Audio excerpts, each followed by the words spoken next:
I don't know what that dehydrated gold shell is, but it's in our car now.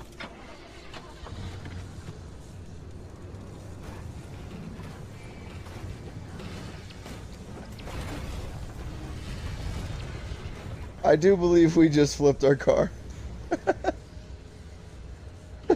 Um, I'm sure it's fine, guys.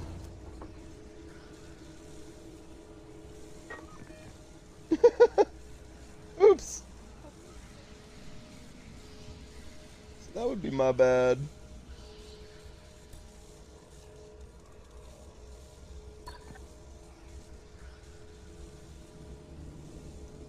Okay, maybe we should just get it on feet, on foot.